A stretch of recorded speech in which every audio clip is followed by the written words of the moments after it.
Hello everyone, তো তোমাদের সাথে আমি আরেকটা মিনি ব্লগ শেয়ার করতে চলে এসেছি। তো গাইজ, কালকে আমি মাসির বাড়ি এসেছি। তো মাসির বাড়িতে অনেক আম গাছ আছে, তো আমাকে খুব লোভ লাগলো। তো আমি দেখো আম পারলাম 3টা মাত্র।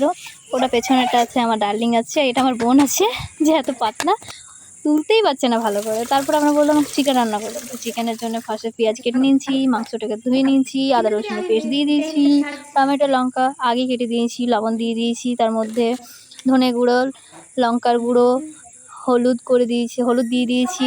তারপরে এর মধ্যে দই দিয়ে দিয়েছি, তারপরে সরষার তেল দিয়ে দিয়েছি ওপর থেকে। তারপরে আমি মাখিয়ে পরে ম্যাগনেট করতে রেখে দিলাম কিছুক্ষণের জন্য, 15 থেকে 30 মিনিটের জন্য। তার মধ্যে লেবু দিয়ে দিয়েছি, তার মধ্যে ঢাকা দিয়ে দিলাম। আর এদিকে তেলটা গরম হয়ে গেছে, তো পেঁয়াজ আর লঙ্কা ছেড়ে দিয়েছি।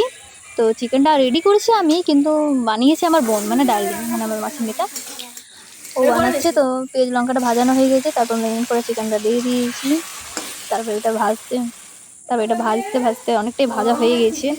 তো দেন ভাজা হয়ে গেছে, ও আমাকে জন্য এক পিস উঠাই নিয়ে এসেছে। ভাজা ভাজা কষা কষা মাংস ভাজা, খুব সুন্দর লাগলো খেতে। মাংসটা চিকেনটা খুব ভালো হয়েছে।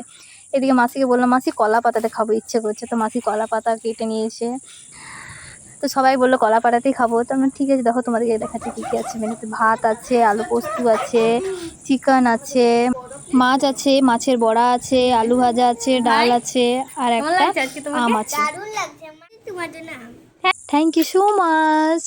তো গাইজ দেখছো, এটা আমার মাসির ছেলে আমার জন্য আম নিয়ে এসছে, কতটা ভালোবাসে আমাকে। তো ভিডিওটা এখানেই শেষ করলাম, তোমাদের সাথে নেক্সট ভিডিওতে দেখা হচ্ছে, টাটা।